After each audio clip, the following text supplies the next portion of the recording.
G'day everyone, Damien here, and here's my next video in my series of what you were taught wrong about money. And this one is a perler. No one ever pays full price. If you were brought up in a poor environment, you're probably taught to never pay full price.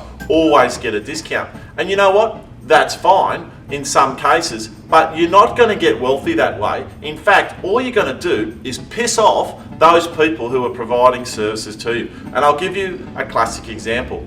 I had a client who wanted to rent his property out with a rental manager that we had recommended. The rental manager wanted 7.5% of the rent as the management fee, which is actually very reasonable. So this client contacted me and said, listen Damien, just so you know, I'm going to screw it down to 6.5%. And I said to him, why would you want to do that? And he said, well, no one ever pays full price, Damien. So I said, great, okay, let's talk about that then. So we talked about it, we worked out that the annual saving by negotiating a price from 7.5% to 6.5% management fee was going to be $220 per annum. But there were broader consequences that he had not thought about, and that's what I then spoke to him about. I said this, by negotiating that price down, he's now made himself the least most popular landlord in that rental management agency. They're working, they've got a job to do. And what a lot of people don't realise is that a rental management agency, they're charging 7.5%, but they're probably spending 5.5% to 6.5% of that is going out in their expenses. And their profit is only 1 or 2% of the rent that they actually get to keep, to pay themselves. Now, you go in there and you take 1% off, you're slashing half their profit, you're slashing half their pay. Now, so you only think it's a little increment, but to them, it's a big increment. And they are not very pleased about it. Now, here's your problem. Now you're a landlord, your property's vacant. And on one hand, you've got the penny pincher landlord, and then on the other hand, you've got me. Both our properties are vacant. The rental manager is looking for tenants to put in there, and into the rental agency walks the perfect tenants. And there hasn't been anyone all week, just one tenant that's ready to go. And who's going to get that tenant?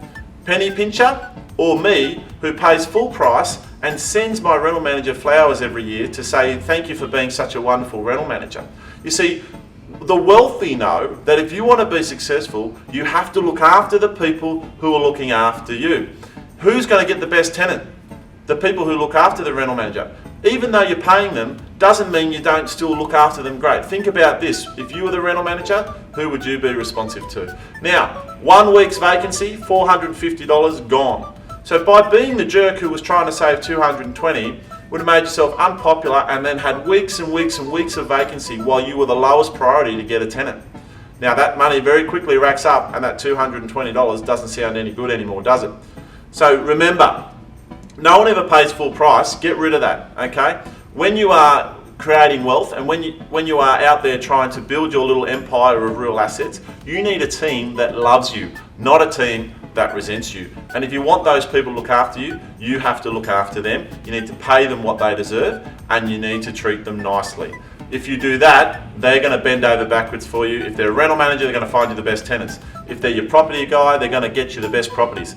You know, they're going to do all those things. They're going to go the extra mile, and that extra mile is going to save you a lot of money and make you a lot of money. Remember that. Wisdom. Okay, that's it from me today. If you learned something from this, please comment below, like it, and share it with your friends. Let's get this knowledge out there. If you don't want your friends to struggle financially for the rest of their lives, you've got to give them the education they didn't get at school, and that's what these videos are about. Please share them, please get them out there. That's it from me. I'll see you on the next video. Cheers.